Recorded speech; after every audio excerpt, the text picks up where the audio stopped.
Hello,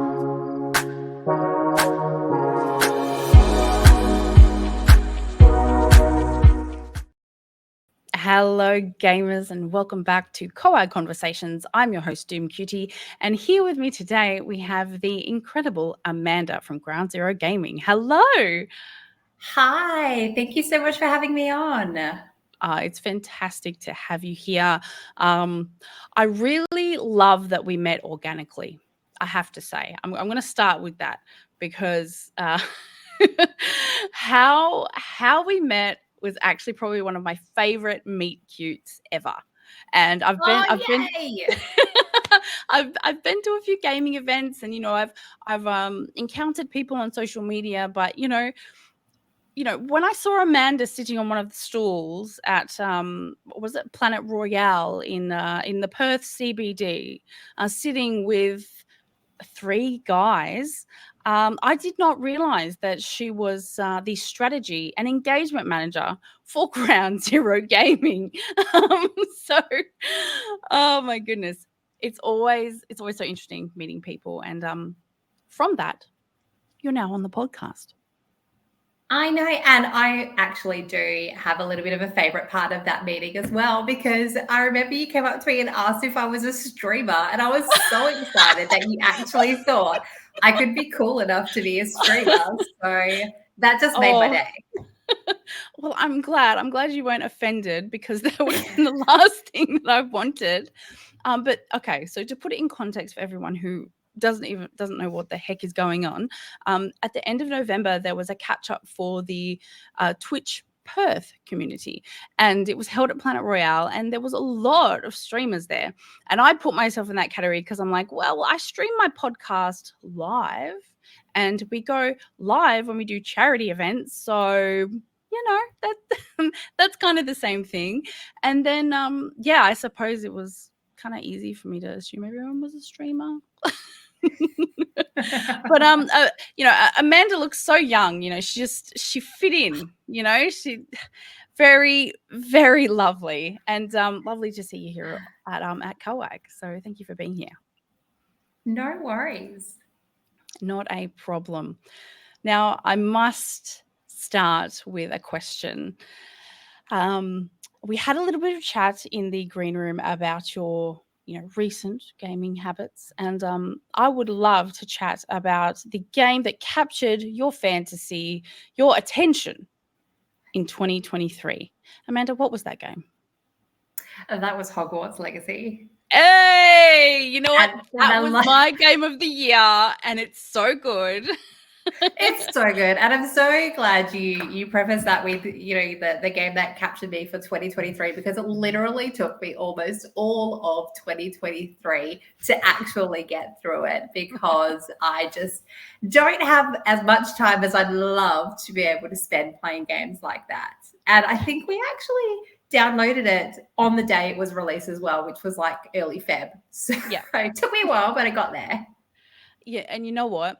I feel like the best games, especially for women who are, we're business women. We've got things to do. We've got places to be, people to see, and we don't always spend our time in the dark, not touching grass, playing video games.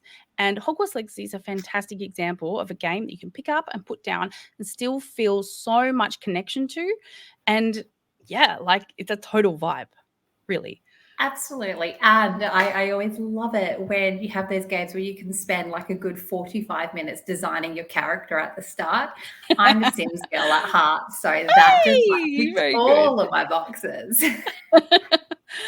Oh, my days. Yes. Well, it's lovely to hear someone, giving Hogwarts Legacy a little bit of love, because it was snubbed a little bit in the Game Awards. Not gonna lie. But we true gamers know what it meant to us, for sure. All right, let's get into you, Amanda. So you're not the typical kind of guest that we bring on. You're a bit more professional. You're a bit more out there in the business world, and I'd really like to delve into how you ended up working with Ground Zero Gaming. Sure. Well, thank you for making me feel so important, by the way, with that little bit of an intro. Yeah, look, I mean, aside from The Sims and a bit of Pokemon and Hogwarts Legacy, I am not your typical gamer girl. But for me, being involved with Ground Zero Gaming was just something that happened organically, mostly because it was my husband, Bo, who founded Ground Zero and is the CEO. So it was, I think, back in 2017. He created Ground Zero Gaming, and it started off as like a local little community for Western Australian gamers because there wasn't something locally in the community that could facilitate that. So that's where it kind of started out. And then it's grown over the years to where it is today. And so my role in that from day one is just being involved in I guess bringing my skill set, which, as you mentioned, being in the business or professional world, I've got a bit of a background in marketing, communications, business development, contract management, a lot of the, typical business side of things. So I bring a lot of that lens and sit in the back end mostly, which is where I like to be, behind the scenes, not so much as in front of the camera or anything. Mm-hmm. So really, it's just been that journey of seeing Bo's dream of Ground Zero Gaming come to life. And I mean, the Ground Zero in itself. Do you remember Gfinity back in 2018? Oh, yes. Yeah, so that's where Ground Zero kind of have that pivot point from being the link into the Western Australian community of gamers into really the national stage and really setting us up as a professional esports team. Yeah, okay. So if anyone who doesn't know who Ground Zero is, we are primarily a professional esports organization and also lean into the gaming entertainment space too. So in that pro esports scene, Gfinity was really what put us onto the national stage and elevated us into some of those big names in the Australian esports scene when we secured the Perth franchise for Gfinity. So we played in that, and that ran over a couple of months every weekend. It was in Sydney. It was probably the biggest thing that Australia had seen at the time in terms of that kind of level of production. So that's where we got into Street Fighter, Rocket League, and Counter-Strike. And from there, we just kind of kept growing and evolving and building on from there to where we are today, which in that pro space, we've been pretty successful in Rocket League, and we've got our League of Legends team as well. So that's that little esports space. And then I've just been in the background kind of supporting the growth and development of that as we've moved along. Yeah, it's actually quite an involved industry. Like, you think about esports leagues, it's not simply like gathering a bunch of like young people together and getting them to like play a game together. There's so much that goes into it. Can you kind of, I don't know, kind of bullet point like what actually goes into an esports organization? It's really fascinating, but and it's exciting, but it's also mega stressful. And there's just so much more that goes into it than what people think. And I mean, first of all, we have seen over the years so many esport orgs kind of start up and then fade away or kind of die a spectacular death. And a lot of the times that's because these kids with no business experience, no background in that space, think they either see the clout that comes with having an esports team, or they think there's lots of money to be made and they just pull together players and they make a team and they think they can make it big, and then it all starts to fall apart when you have people who don't have the right experience from running a business. And that's essentially what it is. I like to tell people, like, to think about it like a professional sporting team, because essentially that's what it is. We have players, we have coaches who are under a contract to play. And a key part of that is making sure that you look after your players, that you pay your players, which I know seems to be some kind of an ongoing issue in the industry, and that you actually run it like an organization. So yeah, for us, that's that key part. You're you're scouting the players that are out there, and you're building teams. And, Rocket League, for example, which is one of our most successful teams we have over the years. If you have a look, we've had so many different players, so many different rosters come and go. And then that's a result of scouting new players. You need to make sure when it's a team sport that they all work together. And then, of course, it's negotiating terms, and you've got contracts, and contracts go out of date. And so you're constantly trading and buying and building teams. So it's a lot of work that goes on behind the scenes, and that's Bo's bread and butter. He loves it. That's his space to kind of get right into the weeds of all of that. Whereas for me, I look at that and go, wow, that's exhausting. Yeah, I can only imagine, dealing with people. Like, obviously you're more on a brand side of things, and obviously the relationships, the professional relationships on that business level, whereas he's more on the ground level, like figuring out who's actually going to get out there and do the work for Ground Zero. What would you say is your biggest challenge in the role that you're playing? Because look, I don't want you to take offense to this, but when I walked up to you and I saw that table, and I did get a little bit sassy, because I knew at the moment I figured out who you were. I knew exactly you were the neck and he was the head. You are the brains. You were the only one there with a notepad, for crying out loud. Like, I don't know what the other guys were taking their notes, but Amanda was sitting there with two of her work colleagues, and you wouldn't think that at first glance. So for me, like, do you find it difficult to kind of get the guys to, like, I guess, focus, or to believe in what your vision is for the company? That's a funny one. So that was actually like the only opportunity we had to have like a bit of a business meeting for one of the events we have coming up. And so I was like, right, I've got you both there. I need to pick your brains, and I'll take it all down so we can go away and start organizing. I'm a planner, so need to have all of that. Whereas Bo in particular, very much the visionary. Has lots of great ideas and is go, but not so great at the planning, which is then where we work quite well in that way as a team, because I'm always there to go, cool, right, let's pull out what you're thinking. Let's get it all down so we can then go and make it happen, because not everything is just bang, bang, bang. So that's what why a queen, the queen of Ground Zero. Let me tell you, none of that would happen without someone like Amanda. That's the other thing, right? You ask anyone, and Bo's going to kill me for saying this, but you ask anyone, they know who's the real boss of Ground Zero. No, but I knew that straight away. I was like, I don't need any other information. I know exactly what's going on here. I don't care what number meeting this was, but the vibe is there. This lady means business. Please respect her. Like, that was but like, do you ever find it like, so obviously you're in an intimate relationship with your boss, even though you might act like more of a partner, but like, that's another level of complexity that's there. Like, Amanda, how do you do it?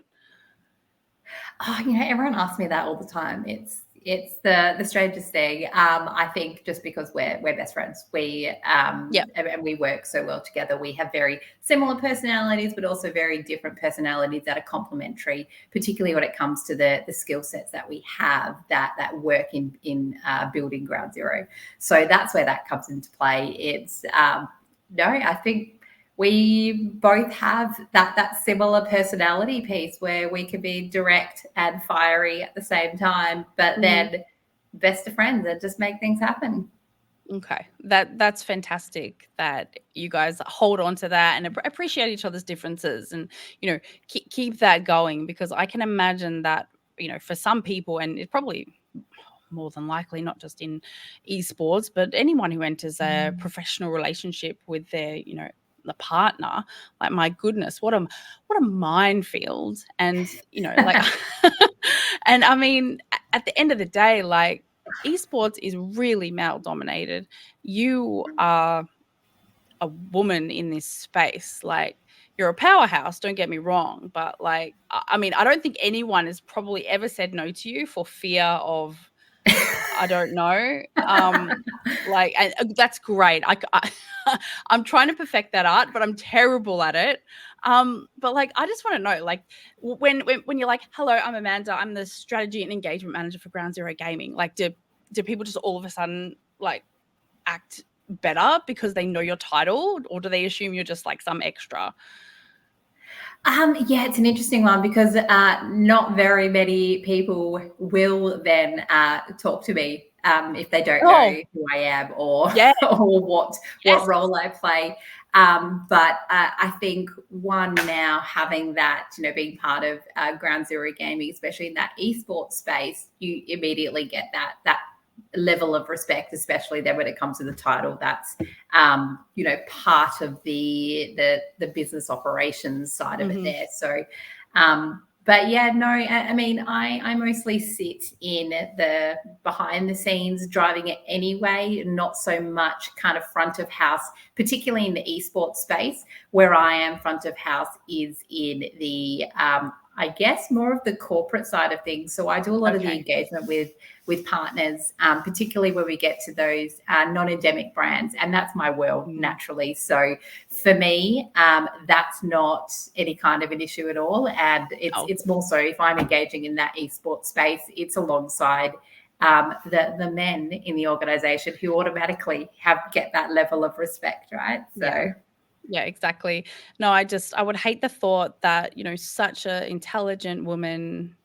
Oh my God, I feel like I'm brown nosing a little bit, but like, honestly, like, you're so impressive, Amanda. Like, thank you. I would hate to think that someone like you is like, let's say like maybe you have to go down to the event and, you're there and like someone assumes that you're backstage and you're like one of the players' mums. Like, I can only imagine that would be just like heart-wrenching. Oh my God. Well, firstly, if they thought I was a player's mum, it's actually kind of devastating that that's like probably plausible for starters, with how young some of these players are. But also, that's another thing as well.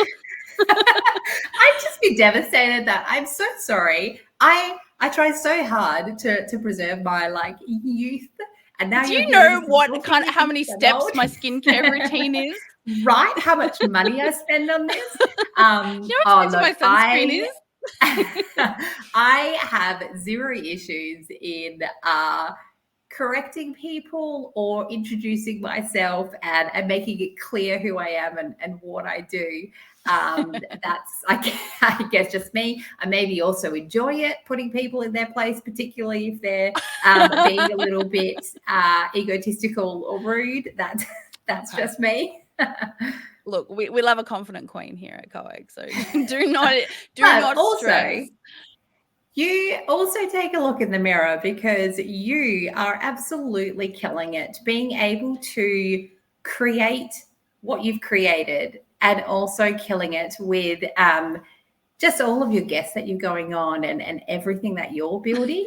You are an absolute queen, so don't sell yourself short. Oh, no, I'm not selling myself short, but if I wanted to toot my own horn all day, I would have my own vlog, like I would just talk to a camera all day about how good I am. But I know for a fact from my experience that there's just not enough female voices in this space. And definitely, and you've said to me that you are behind the scenes. So when the mums, when the sisters come to these events, with their brother or son or whatever, they don't see you, Amanda.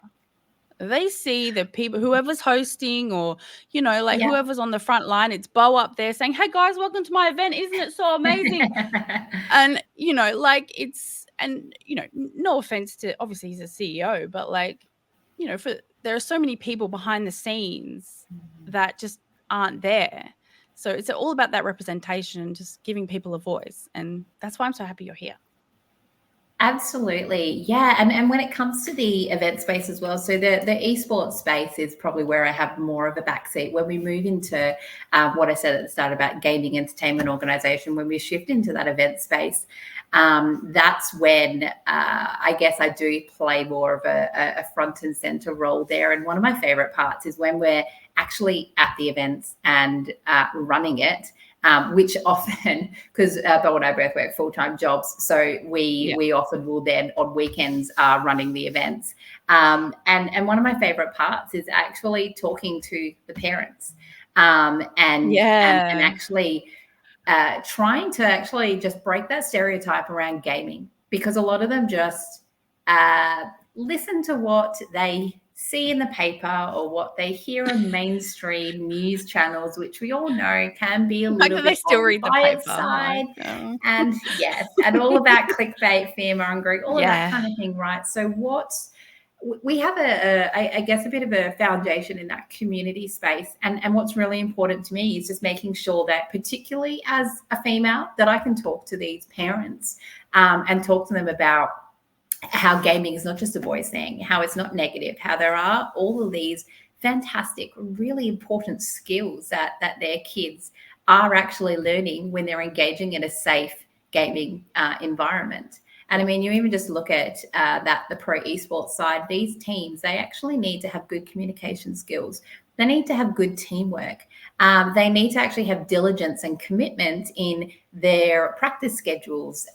They need to actually be really quite quick with their reaction times and with their thinking. There's lots of strategy in place. So there is so much. And that's the piece where what I thrive on as well, is that really trying to have those conversations with the community, and particularly parents, to break that stereotype around gaming being a boys thing, or gaming just being something really annoying that the kids should spend less time doing.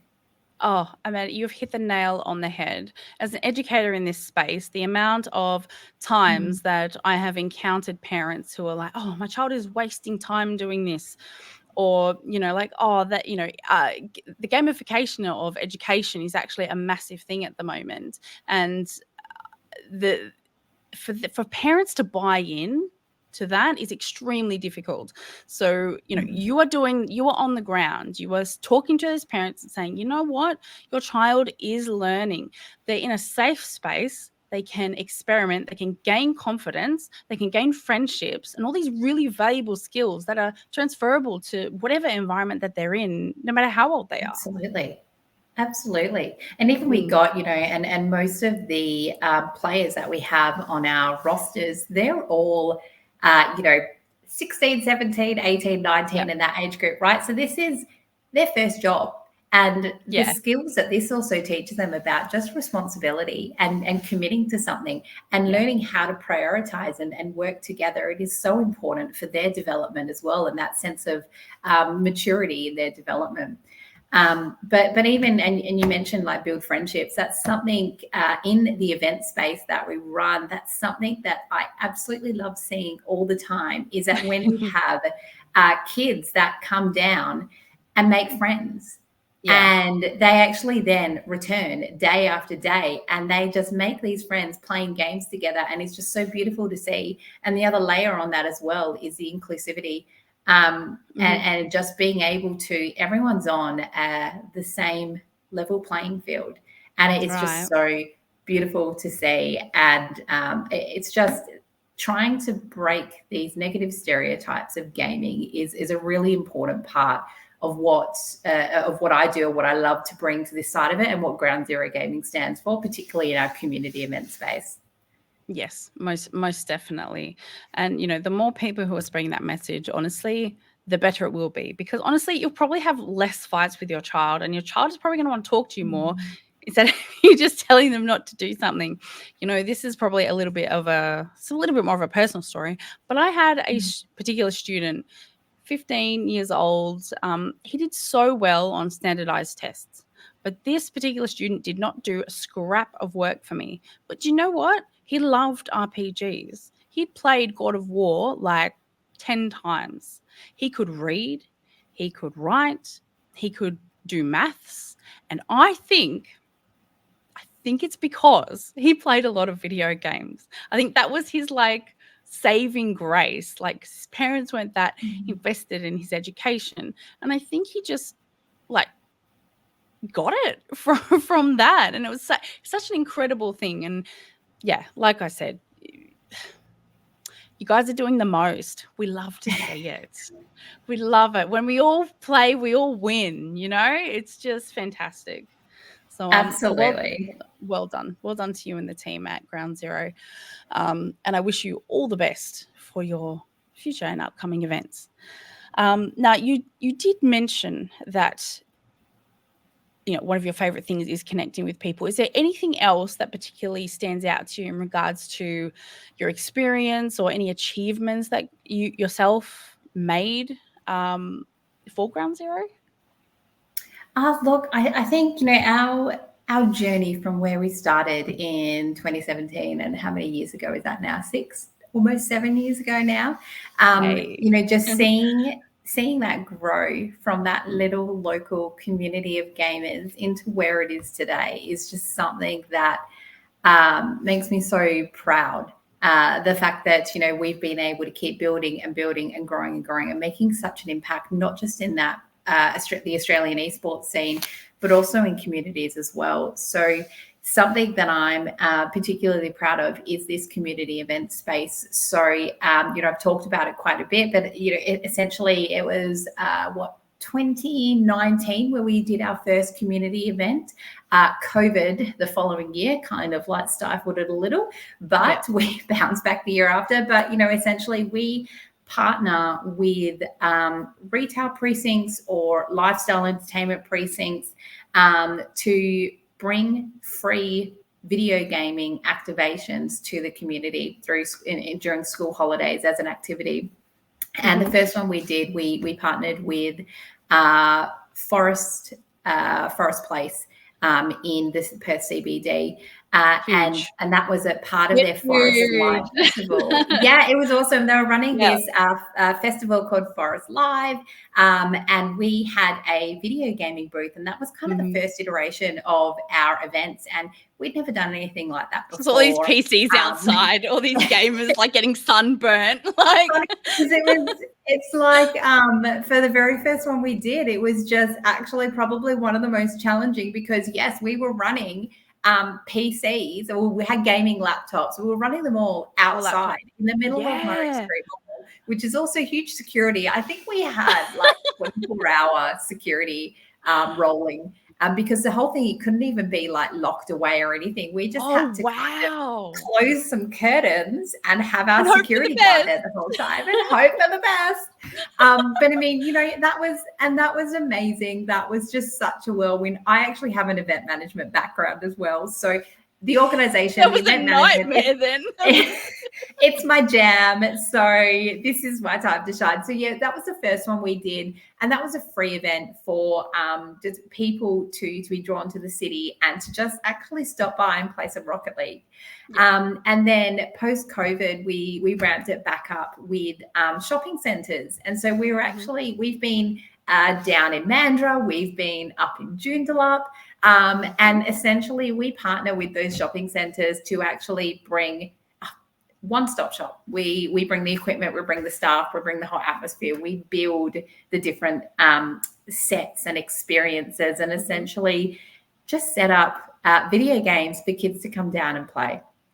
And it is such a simple concept, but it's something that has made such an impact. We've been blown away by such positive feedback. And even what I've really loved is when we have kids who come down every day. And we had some kids who would come down every day because they don't have a console at home. And this was just the most amazing thing to them, that they could come down and play for free, and they made friends, and it was just incredible. So for me, being able to see where this particular piece has evolved from and where it's going to is just awesome, because we're able to then bring just how fantastic, all the positives around gaming, and we can bring that to the community and even build. We always have that bit of a pro esports element to everything that we do, so we can also help support building the Australian esports scene, which the more that we can keep getting the word out, keep promoting it, keep getting awareness and an audience for it, then we can help support the whole ecosystem here to keep going. And you know what? This goes so, sorry for interrupting. This goes so No, far it's beyond okay. like getting a bunch of like little teenagers to like, yeah, I'm in a competition playing Rocket League. It's like you are literally you are out there. It's community outreach. You're creating a sense of belonging within these children, and so many of them, they're desperate for it, and they don't have the resources for this kind of thing, and they're making friends and they're having fun. Everyone have fun. And the coolest thing, right? So we run this in partnership with these retail precincts in school holidays, as because all these shopping centers, they run school holiday activities, and what we found was that most of the time their activities are aimed for little kids. Yes. And they'll just be really, really interactive activities, but just for little kids. Which when it's painting or it's coloring, or create or a it's wreath.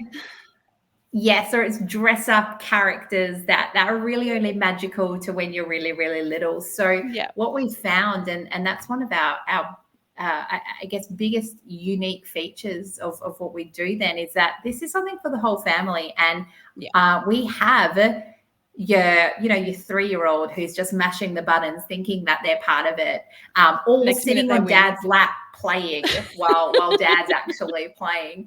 But then you've got like everyone from little kids to the teenagers to mum and dad jumping on and all playing each other. And it really is that whole inclusive, family-friendly activity that everyone can get involved with, which is just such a cool thing. And I was going to say before, the biggest challenge we've had in growing this space is just again coming down to getting that understanding of gaming in the mainstream environment, and the amount of conversations that we then have to have. And then that's part of then what I do in the beginning in when engaging with these retail centers, is about how exciting and how important gaming is, and how it is a positive thing, and what this could actually offer to their local community as a draw card to bringing people into their center. Because a lot of people, particularly if they're not into gaming, will just, or if they're of an older generation, will they just look at it and go,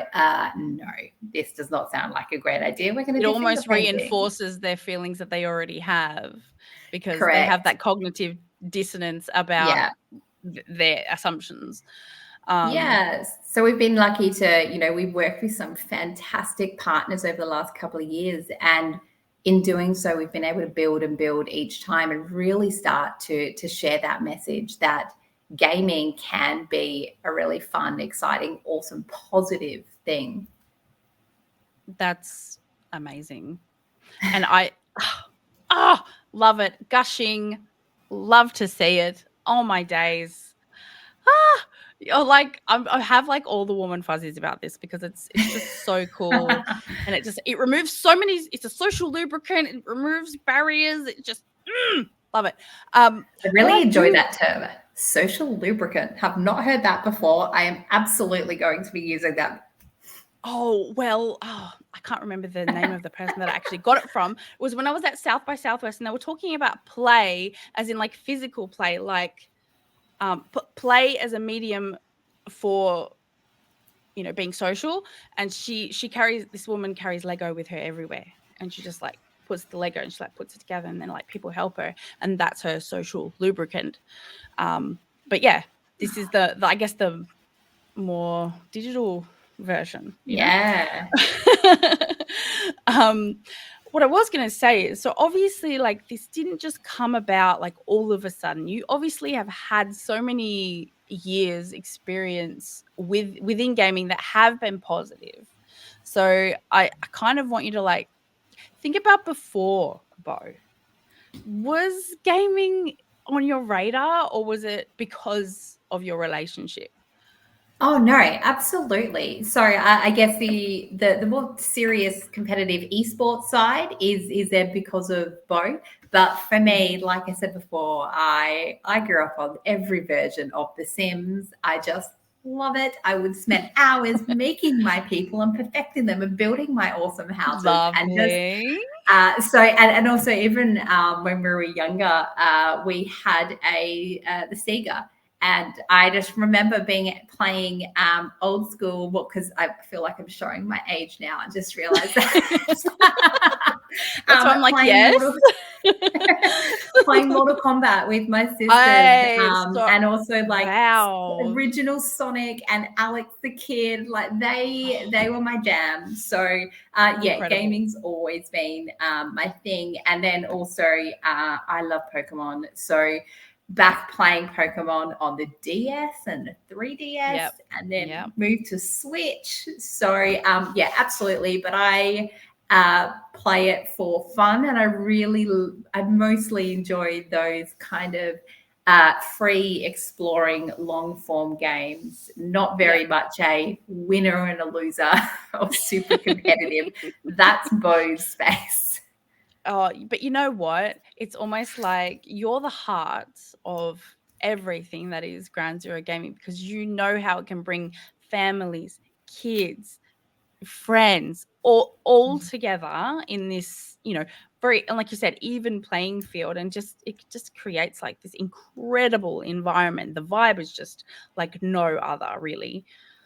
Absolutely, it is, and it's just I would really love to see it accelerate more in Australia. And I mean, we've seen so many high school programs, even here in WA, kind of come and go, and because there's just not that level of support there yet from our mainstream audience, or the people who are those decision makers. And it is that space of really hope that all of the work that everyone's doing in trying to boost up esports or gaming programs and build grassroots gaming and make those connections between education and skill building, and all of those positive pieces that's to do with gaming and kids, and try and get the media to stop with their fear mongering.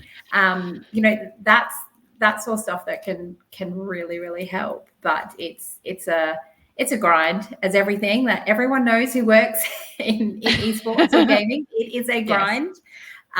But we've seen so much growth over the past few years that we're going to get there. You are. And you know what? I think if anyone can tell by our voices, facial expressions, whatever, I mean, number one, you wouldn't have been here this long, and I certainly wouldn't have started an uphill battle, what is my podcast, if we didn't absolutely have a passion for it. So, 100%. It's just, don't stop, Amanda, don't stop, okay? Don't. Noted. Will not stop. It's funny because people are always like, hey, so what are your hobbies? What do you do? And I always dread that question, because I'm like, guys, I'm really boring. I don't do anything in my spare time. I don't have time to watch Netflix. I'm just not a very exciting person. And then I realized people in the mainstream world think my involvement in esports and gaming is like the most exciting thing ever. I've never been so popular with like kids before. It's the weirdest thing. But it's just even that side of it, just that so many people just being so. Oh my god, do you know Laser Beam? Oh my god. Like all these streamers, that's a hilarious piece too, where you're like, no, you know, Australia is like down the bottom of esports. Like, no, but like we said, it's an exciting time, and with all of the funding that gaming has received in regards to development of games, it really is being considered a really serious form of entertainment, and I really hope that continues and feeds into the esports area.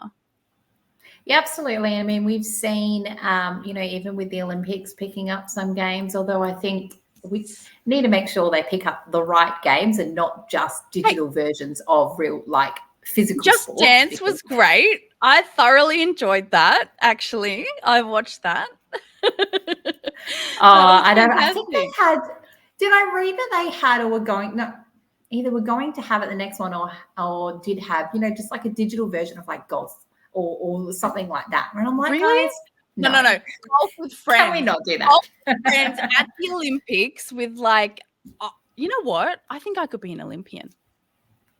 How amazing is that? You know, and that's a cool thing too. We've had, I think, two of our teams now compete under Team Australia at Commonwealth Games as well as Tokyo Olympics, and it is just, it's amazing. And I'm like, yeah, we definitely need to tell people about that. Doesn't matter that it was a curtain raiser event that happened weeks before the real physical Olympic, but still counts. That is very cool. And you know what? It lends into that, all of that education for young people. And you're like, guys, this is a big deal. You know, you have to be very professional, you have to be on time, you know, like just, and yeah, like what kind of work experience gives that kind of opportunity? Not many. Absolutely. Like that's incredible. So well done, Amanda. Absolutely. Another tick for you. Oh my days. We're just living our best life out here. It's fantastic. Amanda, speaking of living our best life, what is the next exciting thing for Ground Zero Gaming? Let everyone know. Well, so I'm going to talk about the event space because that's my love. I mean, I'm sure there's lots of exciting things happening in the esports space, but right now, most exciting for us in the community event space, we are actually about to go live with our next event, which kicks off on Friday, the 12th of January. So if you're in Perth, we are going to be down at Elizabeth Quay in the Perth CBD. There's a main space with this beautiful little piece of artwork called Spander. It's this white little statue thing. And we're actually setting up a gaming hub out in Elizabeth Quay. It's called The Cube. And in partnership with Elizabeth Quay, we're actually we are fitting out a sea container, and we are putting in consoles. We've got screens. We are building this whole chill out zone for anyone to come down and play some video games and just hang out with us from Friday the 12th of January right through until the 28th of January. Wow. So we're going to be there for 17 days. We'll be running Sundays to Thursdays from 11 till 7. And then Fridays and Saturdays, it's party time, and we're running from 11 till 10 o'clock at night. So we've got to have some tunes going. We've got video games happening. It's going to be absolutely amazing. So that's kicking off from Friday for the back end of the school holidays. And throughout that, yeah, I know. Well, it's one of those things, right? You've got your Christmas stuff, and then when that kind of like finishes and you're in this like weird lull where people have to go back to work, but they still got kids and school holidays, it's this whole, oh no, what do we do? So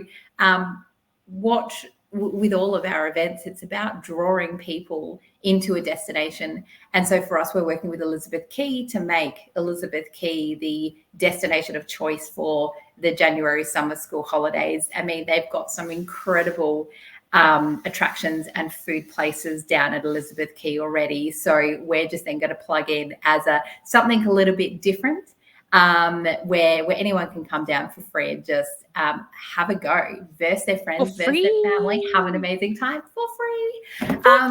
And we actually have two kind of takeover days happening during the event as well. So this Sunday, the 14th of January, we're actually partnering with a mental health not-for-profit called A Stitch in Time. So they are founded in Perth by ex-basketballer Greg Heyer, and it's a not-for-profit who look to raise awareness and educate on the importance of mental health, and that's something that's really quite aligned with what we focus on with gaming. And so we're having a takeover day with them where they're going to be down there talking to everyone, playing some games. We've got our brand ambassador, Jai Richardson, coming down as well to hang out with us and play some games on Sunday. And then on next Friday, the 19th, we're actually hosting a Twitch Perth, Stream Perth community meetup. So might see you down there on the Friday night as well from 5 p.m. You might just do that, Amanda. So cool. I will have all of the links to all of this information to Amanda and Ground Zero Gaming down below. Make sure you keep up to date with what they're doing. They're very good at posting updates on their social media. So you'll be able to, if you don't go, you'll be able to see what you miss out on. Yeah? Yes, Absolutely. feel bad. Well, we have 17 days, so exactly. and we're there for so long every day. No excuse. Right next to the train station, super easy. Yes, it is. Honestly, Perth is doing the most with helping us get around to these events, and more often than not for free. So, if you can travel around Perth for free, get to a free event, it's really a no-brainer, is it? Actually, I actually think with a Smart Rider, public transport is free in January. Yes, if you have a Smart Rider card. So it's called something else in other states, but that's a little plastic thing. You go ding, and it lets you on there. I actually did hear something funny. Someone was saying that people were looking for people's tickets on the train, and it was free. They were going and checking everyone's Smart Rider to see if they'd tagged on, and it's that seems very redundant for what you're trying to go for. Yes, if you have a Smart Rider, probably just go that. Excellent. You don't need to check if I've checked on because it's free anyway. Yeah. Oh my days. Goodness me. Well, Amanda, thank you so very much. Amanda's on LinkedIn. I don't think she exists anywhere else on the internet, but that's okay.